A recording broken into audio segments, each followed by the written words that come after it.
সাধুসঙ্গ বড় জিনিস মা। কেউ যদি সাধুসঙ্গ করে, সাধুসঙ্গ সাধুসঙ্গ সর্বশাস্ত্রে কয়, লব মাত্র সাধুসঙ্গে সর্বসিদ্ধি হয়। যদি তুমি সাধুসঙ্গ করতে পারো, সাধুসঙ্গের অনেক বড় কৃপা আছে, অনেক বড় ফল আছে। তার একটা প্রমাণ আপনাদের দিয়ে শুনুন। ভক্ত সঙ্গ করলে কি হয়, সাধুসঙ্গ করলে কি হয়?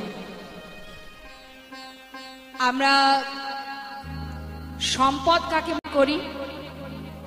কোনগুলোকে সম্পদ ভাবি? এ জগতে আমাদের যা কিছু আছে, ইহ জগতে যা কিছু আছে, টাকা পয়সা, বাড়ি গাড়ি ইত্যাদি ইত্যাদি, এগুলোকে আমরা আমাদের সম্পদ ভাবি। কিন্তু শাস্ত্র কি বললেন? এই পার্থিব জগতে যা কিছু আছে, এই সম্পদ, এগুলো আসতে কথা নয়। ইহ জগতে যা কিছু আছে, এই সম্পদ আমার ছিল না, আমার থাকবেও না। কারণ যা কিছু নিয়ে আজ আমি বসবাস করছি, এই সম্পদের মালিক আমার আগে অন্য কেউ ছিল, এখন আমি আছি, আবার আমি চলে গেলে এই সম্পদের মালিক আর একজন হবে। তাহলে এগুলো কিন্তু আমার চিরস্থায়ী বা শুধুমাত্র আমার নিজের নয়। যে এখানে মালিকানা করবে, যে এখানে দেখভাল করবে, সেই সম্পদের মালিক। কিন্তু এই সম্পদ যেটা আমার সঙ্গে যাবে না বা আমার সঙ্গে আসেনি, আমরা সেটার পিছনেই অহরহ ছুটছি এবং সেটা নিয়েই আমরা আমাদের কৃষ্ণ ভজনের মানব জনমটা, কৃষ্ণ বলার বদনটা, সব কিছুটাই আমরা এই অসার বস্তুর মধ্যে ডুবিয়ে রেখেছি। মহাজন বললেন, শ্রী গৌরাঙ্গের দুটি পদ যার ধন সম্পদ। অর্থাৎ বাবা, শুধুমাত্র আমার নিজের সম্পদ সেটাই, যে সম্পদ, যেখানে আমার ঘর, যেটা আমার ঠিকানা, সেটা কোনটি না শ্রী গৌরাঙ্গের দুটি পদ। যার ধন সম্পদ, এই গৌরাঙ্গের যুগল চরণ যার ধন সম্পদ, সে জানে ভক্তি রসসার। অর্থাৎ ভক্তি রাজ্যে প্রবেশ করতে গেলে আমাদের কয়েকটা দিক আছে। এক, গৌরচরণকে নিজের ধন সম্পদ ভাবতে হবে, নিজের ঠিকানা সেটাই। আর কি? সদা সর্বদাই গৌর ভজন করো, হরি নাম করো, আর বদনে হরি নাম করো, নয়নে দুফোঁটা বারে বরিশন করো, সাধু সঙ্গ করো, ভক্ত সঙ্গ করো। এগুলো আমাদের কাজ, মানুষের কাজ। যারা মনুষ্যকুলে জন্ম পেয়েছে, এগুলো তাদের কাজ। কারণ শাস্ত্রে বললেন, কৃষ্ণ ভজিবার তরে সংসারে আইন। এসেছি আমরা কি জন্য? কৃষ্ণ ভজন করব বলে। শাস্ত্রে কথাটা বললেন, কৃষ্ণ ভজিবার তরে সংসারে আসা। তাহলে দেখবেন অনেকে বড়াই করে বলে, অনেকে অনেক সময় খুব গর্বের সহিত বলে, আর বলিস না ভাই, আমরা যে কীর্তন শুনতে যাব, আমরা সংসার করেছি রে, কীর্তন শোনার সময় আছে আমাদের?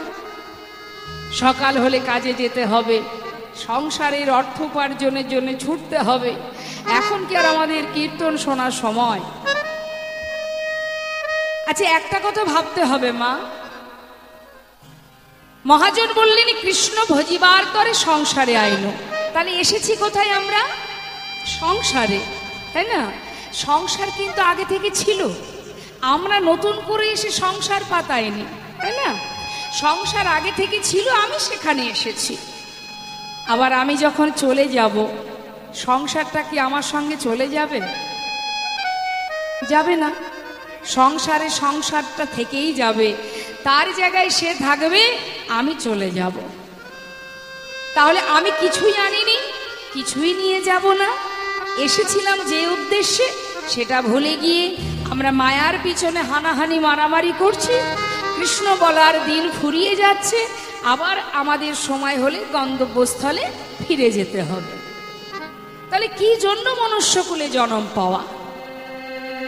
একটা বনের পশু সারাদিন ধরে আহারের জন্য ছুটে বেড়ায়, একটা আর একটা পশুকে কামড়ে খায়, তার সঙ্গে মারামারি হানাহানি করে, মানুষও তো তাই করছে। তাহলে মানুষের সঙ্গে পশুর পার্থক্য কোথায়?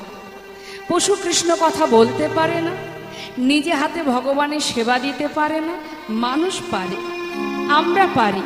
কিন্তু আমরা যদি তাদের সম হব, তাহলে তাহাতে তাদের সাথে আমাদের আর পার্থক্য রইল কোথায়? তাহলে কেন শাস্ত্রে বললেন দুর্লভ মানব জনম? কেন বললেন দুর্লভ? এই জন্যই বলেছে দুর্লভ, যে জন্মে কৃষ্ণ ভজন করা যায়।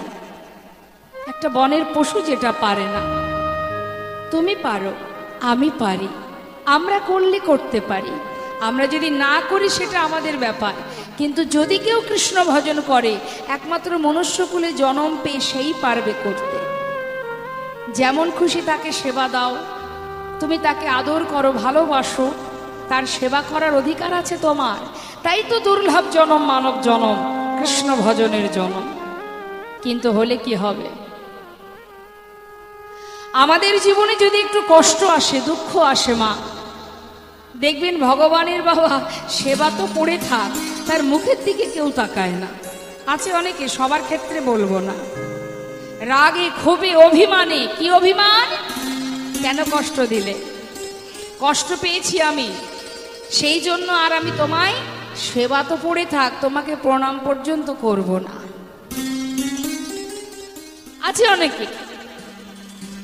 কিন্তু দেখুন, জীবনে যদি সুখটাই সব হবে, শুধু সুখে থাকলেই কি শান্তি পাওয়া যাবে? সুখের পিছনে ছুটছি সবাই, সুখ থাকলে কি শান্তি হবে? যার অনেক সুখ, সে কি শান্তিতে আছে? বাবা, আমাদের জীবনটা একটা সেবার থালার মতো মা। সেবার থালাতে কি কি থাকে? মধ্যাহ্নে যখন আপনি সেবা করবেন, একটা থালার মধ্যে অন্ন থাকে, ডাল থাকে, কোনো ভাজা থাকে, টক থাকে, তিতো থাকে, ঝাল থাকে, সব রকম থাকে। তো এখন মনে করুন তার মধ্যে আপনার টকটা খুব প্রিয়, মানে চাটনিটা খুব প্রিয়। এখন সব বাদ দিয়ে যদি থালা ভরে চাটনি দেওয়া হয়, ভালো লাগবে খেতে আপনার? কেন না লাগবে না কেন? আপনি তো চাটনি প্রিয়, আপনি তো চাটনি ভালোবাসেন, আপনাকে এক থালা চাটনি দেওয়া হবে, আর কিচ্ছু দেওয়া হবে না, আপনি কিন্তু খুশি হবেন না। কখন খুশি হবেন? আদার্স আর যা যা ছিল, যেগুলো থালাতে আরো ছিল, সব কিছু যদি থাকে, তার মধ্যে চাটনিটা আপনার ভালো লাগবে। অর্থাৎ সংসারের জীবনটাও ঠিক তদ্রূপ, আমাদের জীবনটাও তেমন ওই সেবার থালার মতো, যার মধ্যে কষ্ট আছে, খুশি আছে, পাওয়া আছে, হারানো আছে, উঁচু আছে, নিচু আছে, ভালো আছে, মন্দ আছে, সব রকম আছে বলেই তো জীবন। আর এর মধ্যেই সুখ। যদি শুধুমাত্র সুখ থাকে কোনো ব্যক্তির, জীবের স্বভাব বাবা যেটা তার কাছে থাকবে, কিন্তু সে তাতে খুশি হয় না। দেখবেন জীবের একটা স্বভাব আছে, যেটা তার কাছে আছে সে তাতে শান্তি পায় না, যেটা তার কাছে নেই সে কিন্তু সেই দিকে সর্বদাই ছুটে যেতে থাকে। তাই আমাদের জীবনে দুঃখ আসুক, কষ্ট আসুক, যেটাই আসুক, তাতে দুঃখ পাওয়ার কিছু নেই। এটা তো সংসার, এর মধ্যে সব থাকবে। অর্থাৎ ত্রিতাপ জ্বালা, এই ত্রিতাপ জ্বালা, আধ্যাত্মিক জ্বালা, আদি দৈবিক জ্বালা, আদি ভৌতিক জ্বালা, এটা থাকবে বাবা। একমাত্র এই ত্রিতাপ জ্বালা কার নেই? যে জন কৃষ্ণ সখী সখী, যে জন কৃষ্ণ ধনে ধনী। আমাদের এই জ্বালা ভোগ করতে হয়। কেন? এই ত্রিতাপ জ্বালা কি একটু জেনে নিন। আধ্যাত্মিক জ্বালাটা কেমন? শারীরিক জ্বালা। আধ্যাত্মিক জ্বালা মানে শরীরের জ্বালা। আজকে এই শরীরে এই সমস্যা, কালকে ওই সমস্যা, আজকে এই রোগ, কালকে ওই রোগ লেগেই আছে, এটা শারীরিক জ্বালা। এ কিন্তু তোমাকে পেতে হবে মৃত্যুকাল পর্যন্ত, এ থেকে পালানোর কোনো রাস্তা নেই। আচ্ছা আচ্ছা, আদি ভৌতিক জ্বালাটা কেমন? অন্যের কাছ থেকে পাওয়া জ্বালা। আপনি সুস্থ আছেন, ভালো আছেন, শান্তিতে আছেন, কিন্তু অন্যের কাছ থেকে জ্বালা আপনাকে পেতে হবে। আপনি চান না, কোনো জ্বালার মধ্যে থাকতে চান না, কিন্তু জ্বালা আপনার ঘাড়ে চেপে এসে বসবেই বসবে। অন্য কোনো ব্যক্তির কাছ থেকে পাওয়া যন্ত্রণা, সেটাকে বলা হয় আদি ভৌতিক জ্বালা। সংসার জীবনে এটা পেতেই হবে, তুমি না চাইলেও তোমার ঘাড়ে এসে বসবে। আর আদি দৈবিক প্রাকৃতি থেকে যে যন্ত্রণা আমরা পাই, আজ বন্যা, কাল ঝড়, আজকে করোনা, আজকে ইত্যাদি ইত্যাদি যা কিছু আছে, এগুলো হচ্ছে আদি ভৌতিক। অর্থাৎ এই ত্রিতাপ জ্বালা আমাদের জীবনে ভোগ করতে হবে। একমাত্র সেই ব্যক্তির এই জ্বালাকে জ্বালা মনে করে না যে জন কৃষ্ণ ধনে ধনী। সুখে রাখো, ভালো রাখো, শান্তিতে রাখো, দুঃখে রাখো, কষ্টে রাখো, তাতে কোনো দুঃখ নেই। শুধু তোমার কাছে আমার একটা নিবেদন, পেয়েছি মানব জনম, সময় গেলে আর পাবো না প্রভু, তাই যেন তোমার চরণের দাস হয়ে থাকতে পারি। নিতাই গৌর হরি বল, হরি বল। তাই এটা যদি কেউ কামনা করে থাকে, হাজারো কষ্ট পেলেও, সুদামার জীবনে অনেক কষ্ট ছিল মা, সে কোনোদিন কৃষ্ণকে ভোলেনি, নিঃশ্বাসে প্রশ্বাসে কৃষ্ণ নাম জপ করত। ভগবান পদে পদে পরীক্ষা করেছে, পরীক্ষায় কিন্তু সে উত্তীর্ণ হয়েছে। তুমি যতই পরীক্ষা করো আমি তোমায় ছাড়বো না, আমি দেখি তুমি কত পরীক্ষা করতে চাও। সেই পরীক্ষায় উত্তীর্ণ হয়ে অবশেষে সে সর্বসুখে সুখী হয়েছে। তাই বৈষ্ণব মহাজন বললেন, ইহজগতের হাজার কষ্ট যন্ত্রণা, এ যন্ত্রণা যন্ত্রণা নয়। যন্ত্রণা আমাদের জীবনে সেদিন যদি কোনোদিন কোনো সময় ভগবান আমাকে না দেখে, না ভালোবাসে, সেদিন আমাদের জীবনের কষ্ট, সেদিন আমাদের জীবনের যন্ত্রণা। তাই যদি তুমি দিন অন্তে একবারও তাকে ডাকতে পারো, ভালোবাসতে পারো, একবার কৃষ্ণ নামে যত পাপ হরে, জীবের সাধ্য নেই জীব তত পাপ করে। কৃষ্ণ নাম করো। তবে কেন কৃষ্ণ নাম করতে হবে? এই নামের পিছনেও আবার একটা বিষয় আছে। আমরা ভগবানের নাম করি, আমাদের পিছনে যদি কোনো উদ্দেশ্য থাকে, উদ্দেশ্য কি? সুখে রাখো, ভালো রাখো, এজন্য নয়। প্রভুর নাম স্মরণ করো, এটা তোমার দায়িত্ব, এটা তোমাকে করতে হবে। কারণ তুমি সেখান থেকে এসেছো, আবার সেখানেই তোমায় যেতে হবে। রামভক্ত তুলসীদাস কলম দিলেন, তুম কাহা সে আয়ে হো আর যাওগি কাহা, ইতনা দিল বিচার লো বাস হো গয়া ভজন।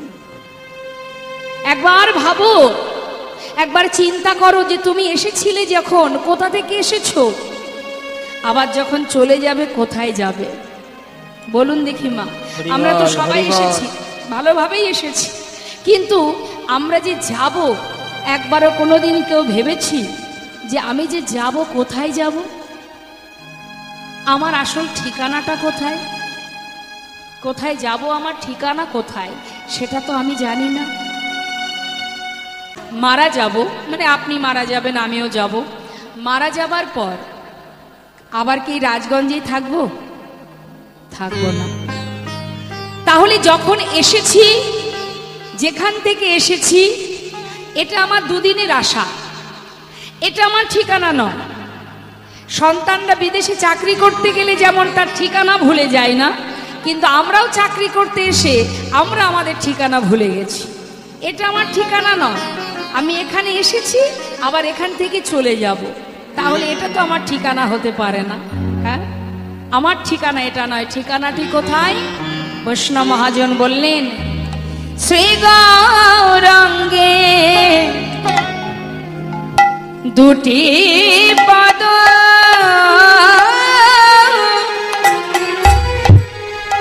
অগজার ধন সম্পদ।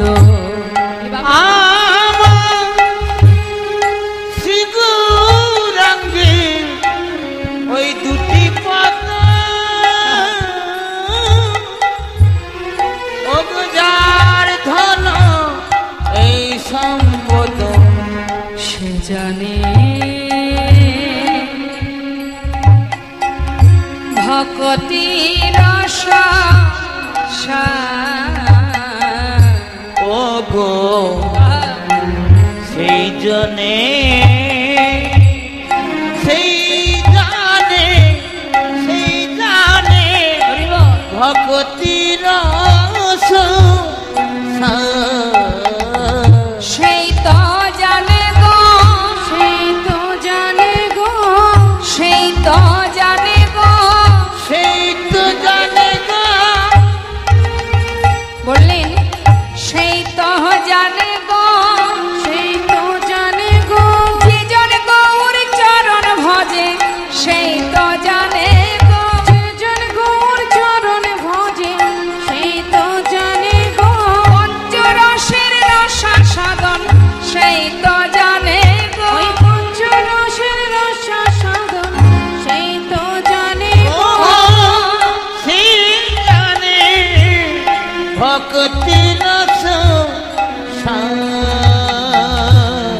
বৈষ্ণব মহাজন বললেন একমাত্র সেই জানে যে জন গৌর চরণকে সম্পদ ভেবেছে, সাধু গুরু বৈষ্ণবের সঙ্গ করেছে। আর আমাদের আরেকটি কাজ কি? হরিনাম বদন উচ্চারণ করো বা শ্রবণ করো। শ্রবণ করলেও মঙ্গল। যদি যার বাকশক্তি নেই, যদি সে গাইতে না পারে, নাম করতে না পারে, তাতেও দুঃখ নেই মা। যে গাইতে পারে সেটা আলাদা বিষয়। যদি কেউ গাইতে না পারে, সে যদি শোনে, তাতেও মঙ্গল। শাস্ত্রে বললেন শ্রবণং মঙ্গলম, শুনলেও তার ক্রিয়া আছে। যদি কেউ শ্রবণ করে তার ফল আছে। যেমন মনে করুন, শ্রবণের যে একটা ক্রিয়া আছে, এই যে সাউন্ডের মাধ্যম দিয়ে হরিনাম প্রচার হচ্ছে, যতদূর পর্যন্ত যাচ্ছে, যত জীব আছে, ইচ্ছাই হোক অনিচ্ছাই হোক, হরিনাম তো কানে যাচ্ছে। হেলাই বা শ্রদ্ধায় যেবা নাম লয়, ক্রমে ক্রমে কৃষ্ণ ভক্তির হয় উপচয়। যেভাবেই নাম শোনো না কেন, নামের একটা ক্রিয়া আছে। তা মাগো, নাম শুনলে মঙ্গল কি? মনে করুন যারা তেঁতুল খেতে ভালোবাসে, তার সামনে যদি কোনো ব্যক্তি বারবার তেঁতুল নামটা উচ্চারণ করে, কথাটা বলে, দেখবেন তার জিহ্বায় জল চলে আসবে। যারা তেঁতুল ভালোবাসে, হ্যাঁ, নাম শুনলেই তার একটা ক্রিয়া কাজ করে। তাহলে আপনি তো খাননি, শুধু শুনেই আপনার জিহ্বায় জল এলো, তাহলে শ্রবণেরও একটা ক্রিয়া আছে, আছে তো? তার নামেরও একটা ক্রিয়া আছে। নাম তুমি শোনো, তাতে কি হবে? শাস্ত্রে মহাজন বললেন শ্রী গৌরাঙ্গের মধুর লীলা,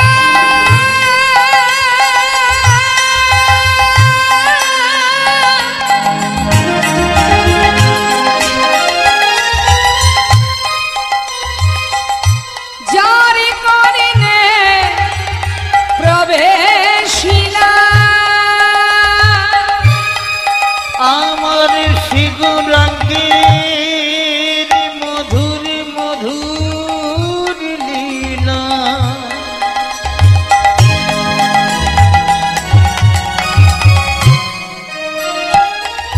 ও গো যারে করিনে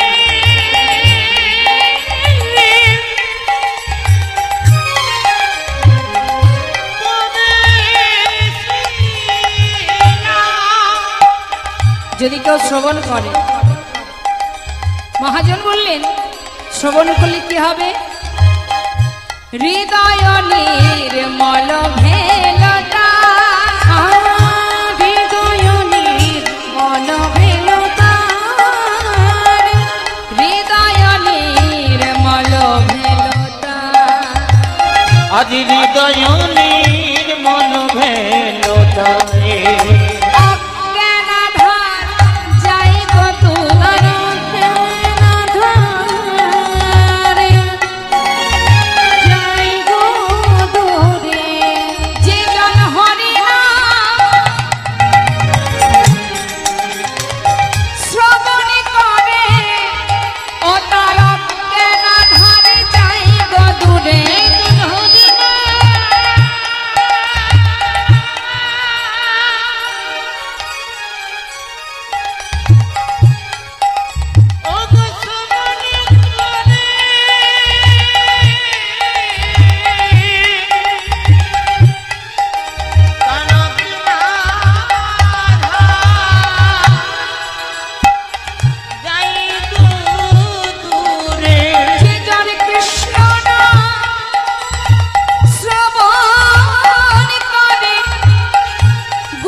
বৈষ্ণব মহাজন বললেন যে জন গুরুচরণ স্মরণ করে বদনে শ্রবণে কৃষ্ণ নাম শ্রবণ করে, তার অন্ধকার দূরীভূত হয়। কোন অন্ধকার?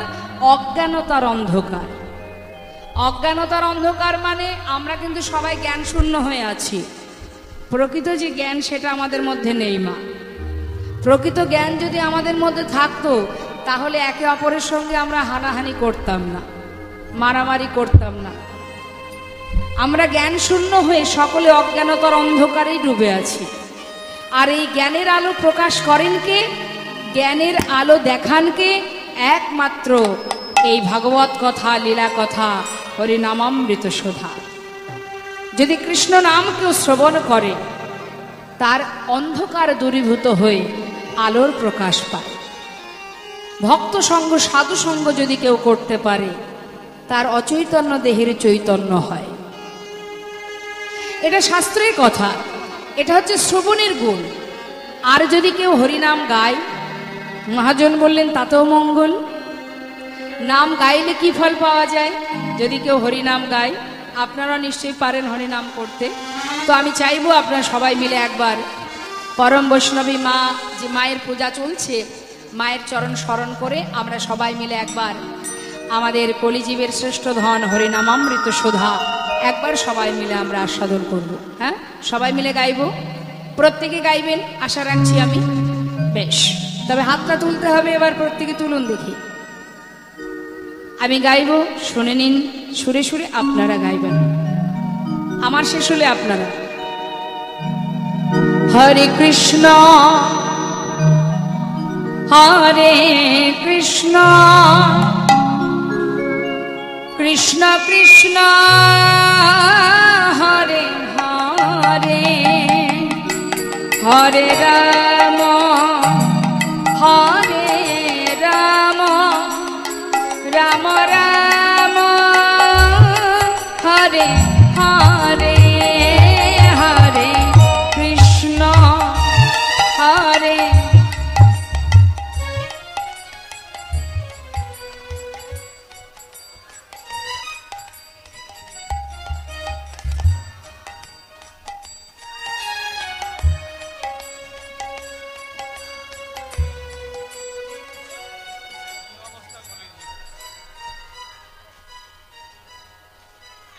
ইচ্ছা না থাকলে ঠিক যেমন ভাব হয় ঠিক সেই ভাবটাই পাচ্ছে। ইচ্ছা নেই, চাপে পড়ে কীর্তনিয়া বলেছে দায় ঠেকে,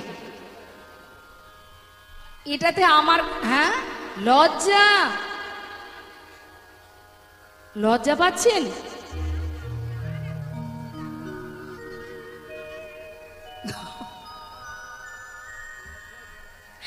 আচ্ছা আচ্ছা, ঠিক আছে, একটু চেষ্টা করুন।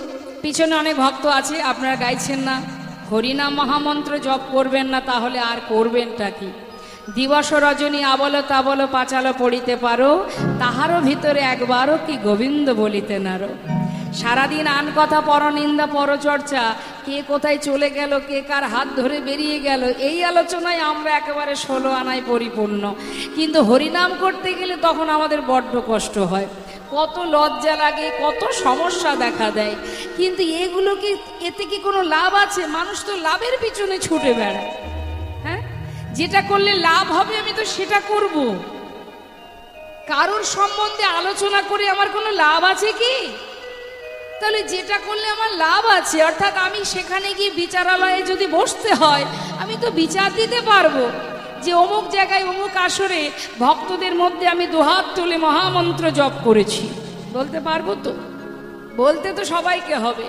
এই জগতে যেমন বিচার সভা আছে, ওখানেও বিচার সভা আছে মা, ছাড়ার কোনো জায়গা নেই, সবাইকে সেখানে বিচার দিতে হবে। তা সেই চিন্তা করে একবার তো সবাই মিলে এই সাধুর বাজারে বসে, তারপরে কি আজ মায়ের পূজা চলছে, পরম বৈষ্ণবী মা, তার চরণ স্মরণ করে স্বতঃস্ফূর্তভাবে মনের আনন্দে মহামন্ত্র জপ করুন। এত অলসতা কৃপণতার তো কোনো দরকার নেই। যার যার নিজের কাজ, এটা তো আর কেউ ভাগ নেবে না। দেখে হাত তুলুন সবাই, নিজের চিন্তা করে, আমার চিন্তা নয়। শুধু ভালো রাখো, সুখে রাখো, এটা দাও ওটা দাও করলে তো হবে না, একটু তার জন্য কর্ম তো করতে হবে। তুলুন দেখি, তুলেছেন? আমি চাইবো যার কণ্ঠে যতটুকু সুর আছে উচ্চস্বরে স্বতঃস্ফূর্তভাবে আত্মনিবেদন করে মননে মানসে তার নাম জপ করুন। হাত তুলে হরে কৃষ্ণ হরে কৃষ্ণ কৃষ্ণ কৃষ্ণ হরে হরে, হরে হরে রাম হরে রাম রাম রাম হরে হরে হরে কৃষ্ণ হরে বাবা হরি বল।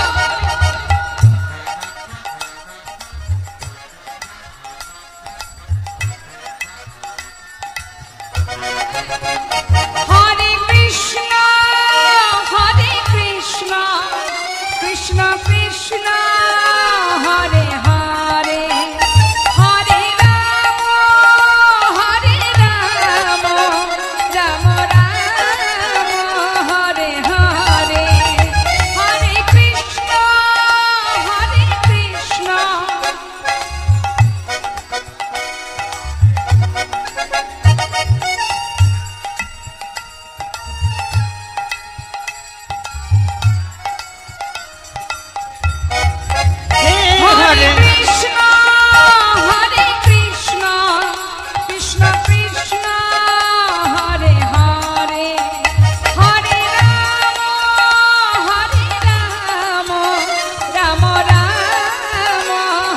হরে হরে কৃষ্ণ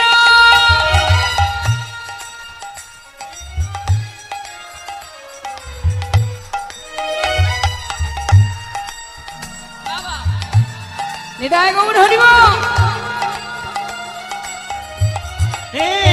হরে কৃষ্ণ হরে কৃষ্ণ হরি বল হরি বল নিতাই গৌর হরি বল। হরে হরে হরে রাম রাম রাম হরে হরে হরে কৃষ্ণ কৃষ্ণ কৃষ্ণ হরে হরে হরে রাম রাম রাম হরে হরে হরে কৃষ্ণ কৃষ্ণ কৃষ্ণ হরে হরে হরে রাম রাম রাম রাম হরে হরে নাম এব কেবলম কলো নাস্তেব নাস্তেব গতিরন্যথা। হরি নাম ছাড়া কলিজীবের আর গতি নাই গতি নাই গতি নাই। যে পথেই যাও যেটাই তুমি অবলম্বন করো না কেন তোমার কিন্তু শেষের দিনের সম্বল এই মধুমাখা হরিনাম। সে শিশুকাল থেকে একটু ভক্তি মার্গের ছিল, কারোর কষ্ট সইতে পারত না। ছেলেটা দিনে দিনে বড় হতে হতে 12 বছর বয়স। একদিন জমিদারি কাচারি বারান্দায় বসে আছে। হঠাৎ একজন কন্যাদায়গ্রস্ত ব্রাহ্মণ, তিনি সন্তানকে বিবাহ দেবেন এই কামনা নিয়ে জমিদারির দ্বারে এসেছে কিছু সাহায্যের জন্য। এখন সেই জমিদারি মহলের একটা নিষেধ আছে যে কোনোদিন কাউকে কিছু সাহায্য করা যাবে না। এখন দাড়ির কাছে এসে বারবার যখন সেই ব্রাহ্মণ হাত বাড়িয়ে সাহায্য চাইছে, দাড়ি তাকে বারবার বলছে, দেখো এখান থেকে কোনো কিছু সাহায্য করা যাবে না, এটা নিষেধ আছে জমিদারের, তুমি চলে যাও। কিন্তু জমিদারি মহলে এসেছে যার এত ধন ঐশ্বর্য, সেখান থেকে কিছু পাবে না, সে কোনো মতেই শুনছে না, বারবার করজোড়ে কাকতি মিনতি করছে। কিন্তু কোনো কথা না শুনে সেই দাড়ি তাকে ধাক্কা দিয়ে তাড়িয়ে দিচ্ছে, বারবার তাড়িয়ে দিচ্ছে। আর এই ঘটনাটা দেখছে ওই 12 বছরের ছেলে লালা। হঠাৎ সে বলে উঠলেন, দাড়ি, ও দাড়ি, বারবার ওনাকে তুমি তাড়িয়ে দিচ্ছ, কি চাইছেন উনি? বাবু, উনি এসেছেন কিছু সাহায্যের জন্য, কিন্তু এই মহলের একটা আদেশ আছে, জমিদারি মহলে, এখান থেকে কাউকে কিছু দেওয়া যাবে না, সাহায্য করা যাবে না। তখন সেই শিশু বলে উঠলেন, শোনো দাড়ি, একজন অসহায় পিতা, কন্যাদায়গ্রস্ত পিতা, সে এসেছে কিছু সাহায্যের জন্য, আর তুমি তাকে এইভাবে তাড়িয়ে দিচ্ছ, কিসের নিষেধ? যার এত ধন ঐশ্বর্য, সে 1000 টাকা একজন ব্রাহ্মণকে দিতে পারবে না? যাও, আমার আদেশ, পিতাকে গিয়ে বলো সে যেন 1000 টাকা এই ব্রাহ্মণকে দান করে দেয়। দাড়ি ভিতরে প্রবেশ করে জমিদার প্রাণকৃষ্ণ সিংহকে যখন ঘটনাটা বললেন, প্রাণকৃষ্ণ সিংহ একটু রাগ হলো, কেননা সে প্রতিজ্ঞা করেছে তার দুধের শিশু, এতটুকু ছেলে 12 বছর বয়স, সে পিতার আদেশ লঙ্ঘন করে। তিনি আর সইতে না পেরে দাড়িকে বলে উঠলেন, সনদারি, 1000 টাকা ব্রাহ্মণকে দিয়ে আমার ছেলেকে জানিয়ে এসো, যতদিন সে নিজে রোজগার করতে না শিখবে ততদিন কোনো কিছু দান করবার স্পর্ধা যেন না দেখায়। হরিবল হরিবল। এই কথা শোনা মাত্রই 12 বছরের ছোট্ট ছেলে মনে মনে ভাবলেন, পিতা, আমি তোমার সন্তান, যার এত ধন ঐশ্বর্য, আজ সে কিনা 1000 টাকা একজন ব্রাহ্মণকে দান করতে পারে না। আজ আমি তার সন্তান হয়ে আমি নিজে লজ্জিত। বেশ সোনাদারি, তুমি আমার পিতাকে জানিয়ে দাও, আমি যতদিন নিজে রোজগার না করতে শিখব ততদিন আমার পিতার কোনো ধন ঐশ্বর্যের একটি কোনাও আমি কাউকে দেব না। বারণ করে এসো, বলে এসো। বেশ, সেই ছোট্ট ছেলে লালা মনস্থির করলেন, আমি আর এখানে থাকব না। যার এমন মনের মানসিকতা, এত ছোট মনের পরিচয় যখন দিয়েছে, সেই রাজার সন্তান হয়ে না থাকাই ভালো। আহা, আমি এখানে আর থাকব না। সে মনের দুঃখে, মনের কষ্টে সেই জমিদারি সমস্ত কিছু পরিত্যাগ করে, ওই 12 বছরের ছেলে মুর্শিদাবাদ পরিত্যাগ করে সে চলে গেল বর্ধমান জেলায়। বর্ধমানে গিয়ে একটা ফেরেশতাদারে 20 টাকা বেতনে কাজ করতে শুরু করে দিল 12 বছরের ছেলে লালা। দেখতে দেখতে ছেলেও বড় হচ্ছে আর পিতা তিনি বৃদ্ধ হচ্ছে। যতদিন যায় সমস্ত এলাকার প্রজাবর্গকে পাঠিয়ে দেয় ছেলেকে ফিরিয়ে আনার জন্য, কিন্তু কোনো মতেই ছেলে আসে না। আর সে যাবে না। কেন? এমন পিতার মুখ আমি আর দেখব না। সে প্রতিজ্ঞাবদ্ধ, কঠিন প্রতিজ্ঞা। সে কিন্তু তার মতো কর্ম করতে শুরু করলো। এদিকে দেখতে দেখতে বাবা শয্যাশায়ী হলেন। নিতাই গৌর হরিবোল হরিবোল।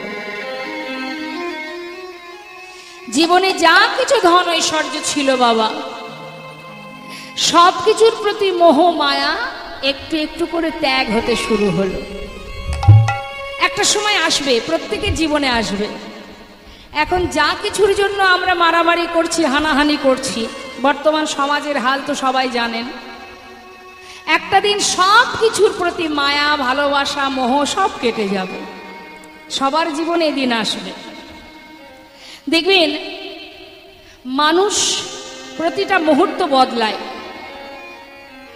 মানুষের পরিবর্তন হয় পরিস্থিতির সাথে সাথে বাবা। একটা ছোট বাচ্চার সামনে যদি আপনি কিছু টাকা আর একটা সুন্দর খেলনা দেন, বাচ্চা কোনটা আশ্রয় করবে? খেলনা। কিন্তু সেই শিশু যখন আরেকটু বড় হবে তখন কিন্তু সে আর খেলনা নিয়ে বসে থাকবে না, তখন তার আশ্রয় বদলে যাবে। সে দেখবেন তখন আশ্রয় করবে লেখাপড়া, বিদ্যা, অর্থাৎ বই খাতা নিয়ে সারাদিন ছুটবে। আরও যখন বড় হবে, স্ত্রী হবে, সংসারে ছেলে মেয়ে, এত সুন্দর একটা পরিবার হবে, তখন কিন্তু তার ওই খেলনা নিয়ে আর পড়ে থাকবে না। পরিস্থিতির সাথে সাথে, সময়ের সাথে সাথে আবার সে বদলাবে। তখন তার আশ্রয় হবে টাকা। কোথায় গেলে টাকা রোজগার করব, সংসার কিভাবে চালাবো, সে দেশেই হোক বিদেশে হোক ছুটবে টাকার পিছনে। তার মানে এক জীবনে 3 বার বদলে গেলাম। এখনো আছে বাকি। যখন সে বৃদ্ধ হবে, শেষ বয়সে এসে যখন চলবার শক্তি থাকবে না, চোখে দেখবো না, কানে শুনবো না, তখন কোনো ব্যক্তি যদি আপনার কাছে এসে বলে যে মা, জীবনে আপনার অনেক স্বপ্ন ছিল, পূর্ণ হয়নি, আজ আপনাকে আমি 5 লাখ টাকা দিচ্ছি, জীবনে যা যা বাসনা আছে পূর্ণ করে নাও, তবে একটা শর্ত, আর যে কদিন বাঁচবে পরিবারের কাছে থাকতে পারবে না, পরিবারকে ত্যাগ করে চলে যেতে হবে। হরিবল হরিবল। সেই বৃদ্ধ মাতা পিতা কি চাইবে? শেষ জীবনে ছেলে মেয়ে পরিত্যাগ করে ওই 5 লাখ টাকা নিয়ে বাড়ি থেকে চিরজীবনের মতো চলে যাবে, নাকি বলবে বাবা আমার টাকার প্রয়োজন নেই, যে কদিন বাঁচবো আমি যেন আমার সন্তান, আমার পুত্রবধূ সবার কাছে থাকতে পারি। তার মানে কি মা, তখন কিন্তু আর কোনো কিছুর প্রতি আর আমাদের মোহ থাকবে না, আসবে সেদিন। আজ প্রাণকৃষ্ণ সিংহের সেই একই অবস্থা, শয্যাশায়ী। সব কিছুর মায়া দূরীভূত হয়ে গেল, সন্তানের প্রতি ভালোবাসা দ্বিগুণ হলো। তাকে শেষবারের মতো একবার দেখতে পাচ্ছে না, মনের দুঃখে শয্যায় শুয়ে শুয়ে ভগবানের চরণ স্মরণ করে কাঁদছে আর বলছে, হে প্রভু, একটা ভুলের কারণে চিরতরে সন্তানকে হারিয়েছি। আজ আমার বলতে যা কিছু আছে আমি আর কাকে দিয়ে যাব? সব আমি তোমার চরণে সঁপে দিলাম। আমার পুত্রের আর কেউ নেই, তাই মৃত্যুর আগে আমার সন্তানকে তোমার চরণে সঁপে দিই। প্রভু, তুমি আমার পুত্রকে দেখো, আমি আর কিছু চাই না। রক্ষা করো হে তুমি, হে ভগবান,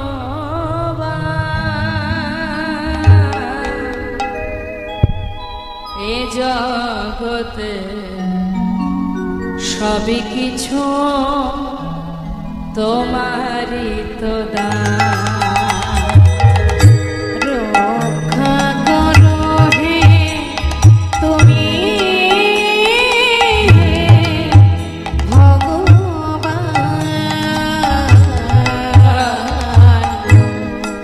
জগতে সবই কিছু তোমারই তো দান। তুমি আছো হরি এই বিশ্ব চরাচরে, তুমি আছো হরি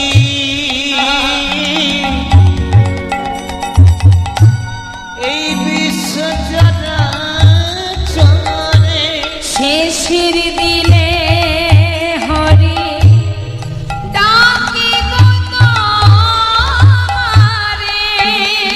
আছো হরি বিশ্ব চরাচরে, শেষের দিনে হরি ডাকি গো তোমারে।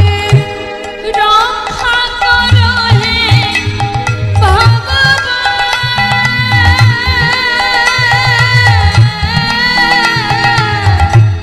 রক্ষা করো হে ভগবান। একবার রক্ষা করো হে ভগবান। রক্ষা করো হে তুমি, ভগবান, এ জগতে সবই কিছু তোমারই তো দান। ভগবানের চরণ স্মরণ করতে করতে মা প্রাণ ত্যাগ করলেন। যখনই মারা গেল, খবর চলে গেল লালার কানে। সমস্ত প্রজাবর্গরা ছুটে গেল লালার কাছে। বাবু, এবার তো আপনি ফিরে চলুন, না হলে এই জমিদারি কে রক্ষা করবে? যার প্রতি আপনার অভিমান ছিল সে তো চিরতরে চলে গেছে, এবার তো আপনি ফিরে চলুন। যেই নাই কথা বলা, লালা এবার পুনরায় আবার বর্ধমান থেকে ফিরে এলো। ফিরে আসার পর পিতার সমস্ত ক্রিয়াকর্ম সেরে এবার লালা সমস্ত জমিদারি হিসাব নিকাশ বুঝে নিয়ে রক্ষা করতে শুরু করলেন। জমিদারি রক্ষা হতে হতে লালার উপযুক্ত বিবাহের বয়স হয়েছে, তাই সমস্ত এলাকাবাসী এক সুকন্যার সন্ধান পেয়ে লালা মানে জমিদার লালার সঙ্গে তার বিবাহ দেয়। বিবাহ হলো, বিবাহের পর তার একটি সন্তানও হলো। সন্তান পুত্র সন্তান, ছেলের নাম নারায়ণ। একটা পালিতা কন্যা ছিল জমিদার লালার, যার নাম সুমতি। এই সুন্দর সংসার মা। কিন্তু কখন কার ভিতরে ভগবানের কৃপা হয় সেবা কে জানে। আজ দেখুন এত সুন্দর সংসার, সুখে স্বাচ্ছন্দ্যে দিন কাটছে, জমিদারিও রক্ষা হচ্ছে, দিন যায় আনন্দ আনন্দ মহা আনন্দ। কিন্তু হঠাৎ তার ভিতরে একটু একটু করে কিভাবে বৈরাগ্য ত্যাগের সৃষ্টি হলো আমরা সেটা জানব। যখন লালা জমিদারি রক্ষা করতে শুরু করলেন, কিছুদিন পর হঠাৎ একদিন তার দ্বারে এসে পৌঁছালো এক ভিখারি। ভিখারি এসে চিৎকার করে বলে উঠলেন, ভিক্ষাং দেহি। চিৎকার শুনে জমিদার লালা সেই ভিখারির সামনে এসে দাঁড়ালেন। জিজ্ঞাসা করলেন, এই ভিখারি, তুমি ভিক্ষা করো কেন? ভিক্ষা করো কেন? সেই জমিদার লালা জিজ্ঞাসা করা মাত্রই বলে উঠলেন, বাবু আমি কেন ভিক্ষা করি শুনবেন? তাহলে বলি শোনো। বাবু গো, বাবু গো,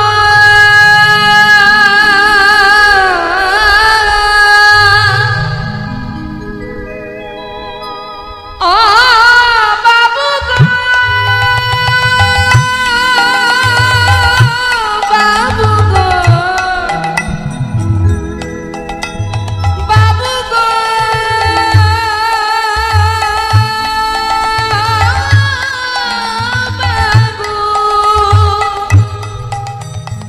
বাবু গো,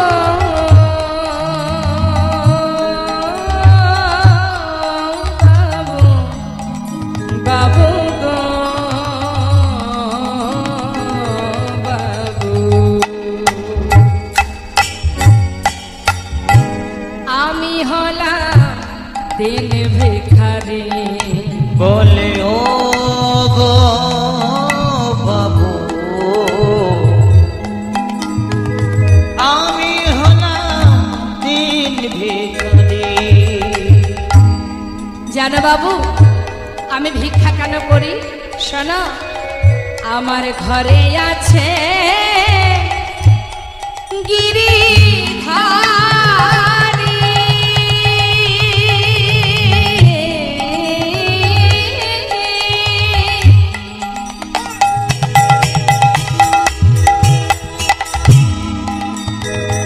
ও বাবু, তাই দাঁড়ে দাঁড়িয়ে আমি ভিক্ষা করি। আমার ঘরে আছে ওই গিরিধারী, ধারী।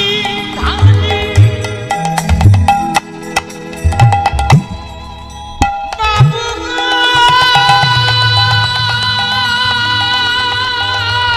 বাবু। হরি বল।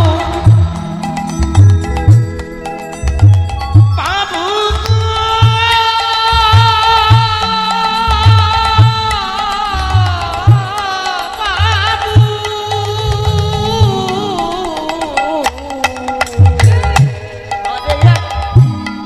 আমার ঘরে আছে গিরিধারী। তাই দাঁড়ে দাঁড়িয়ে আমি ভিক্ষা করি।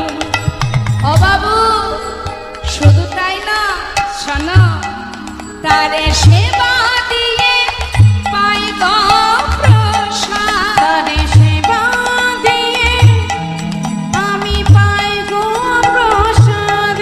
তারে সেবা দিয়ে আমি পাই গো প্রসাদ। তার সেবা দিয়ে পাই গো প্রসাদ। বাবু এই দয় আমার রীতি। আমি হলাম দিন ভিখারি। আমি হলাম দিন ভিখারি। আচ্ছা দাঁড়াও দাঁড়াও দাঁড়াও দাঁড়াও, তুমি ভগবানের সেবা দিয়ে তারপরে সেবা করো, বুঝেছি, ঠিক আছে দাঁড়াও। দেরি না করে অনেক দামি দামি রত্ন একটা পাত্রে করে নিয়ে সেটাকে একটা পুটুলি বেঁধে এবার ভিখারির হাতে দিচ্ছে। এই যে ভিখারি, এই নাও এগুলো ধরো। কি হবে বাবু? এই এত বড় এই পুটুলির মধ্যে কি আছে? শোনো, অনেক দামি দামি রত্ন আছে, যাও এগুলো নিয়ে যাও। এগুলো দিয়ে কি করব? কেন, আমার মতো ধনী হয়ে যাবে, নিয়ে যাও। ঠিক আছে বাবু, আমি তাহলে আসি। মাথায় করে নিয়ে যাচ্ছে মা। লালা কিন্তু দরজার কাছে দাঁড়িয়ে আছে। বেশ কিছুটা পথ গেছে, যাবার পরে সেই পুটুলিটা নিয়ে দূরে একটা জঙ্গলের মধ্যে সেটাকে ছুঁড়ে ফেলে দিয়েছে। যেই ফেলে দিয়েছে, এদিকে দাঁড়ে দাঁড়িয়ে আছে কে? জমিদার। চিৎকার করে উঠলেন, ভিখারি, এত বড় স্পর্ধা তোমার! যা কিছু তোমাকে দিয়েছি তুমি ফেলে দিলে, কেন ফেলে দিলে? বাবু,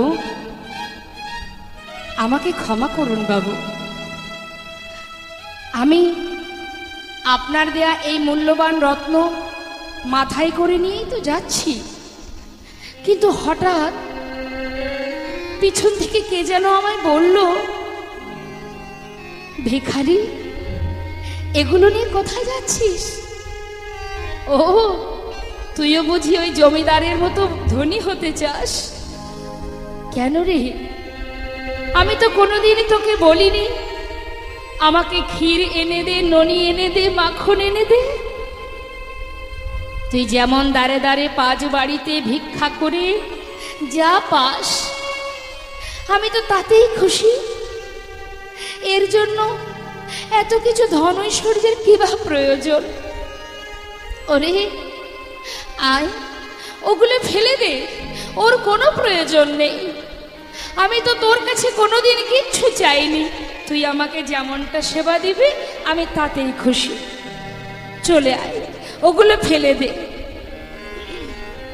প্রভু আমার অন্তর থেকে, অন্তর্যামী যিনি মা, অন্তর থেকে ভিখারিকে সাড়া দিচ্ছে, বোঝাচ্ছে, যেন বলছে, ভিখারি বলছে, জানো বাবু, আমার মন থেকে যেন কি বলছে, আয় ভিখারি আয় রে ফিরে, ওরে ভুলে যাস না মহাভরে। আয় ভিখারি আয় রে ফিরে, ওই ভুলে যাস না মহাভরে। আয় ভিখারি আয় রে ফিরে, ভুলে যাস না মহাভরে। আয় ভিখারি আয় রে ফিরে, ভুলে যাস না মহাভরে। তোর গোবিন্দ সেবার বেলা বয়ে যায়, তোর গোবিন্দ সেবার বেলা বয়ে যায়। বিদুরের খোঁজ যেমন তোর ভিক্ষার অন্ন তেমন, বিদুরের খোঁজ যেমন তোর ভিক্ষার অন্ন তেমন। বিদুরের খোঁজ যেমন তোর ভিক্ষার ওই অন্ন না তেমন। বিদুরের খুদ যেমন তোর ভিক্ষার অন্ন, সেবা দিতে ভুল করিস নে আমায়, সেবা দিতে ভুল করিস নে আমায়। আয় ভিখারি আয় রে ফিরে, আয় ভিখারি আয় রে ওরে ফিরে, আয় ভিখারি আয় রে ফিরে। আয় ভিখারি আয় রে দাদা ফিরে। ভুলে যাস না মহাভরে, আয় ভিখারি আয় রে নানা ফিরে। ভুলে যাস না মহাভরে, আয় ভিখারি আয় রে ফিরে। সেবা দিতে ভুল করিস নে আমার, সেবা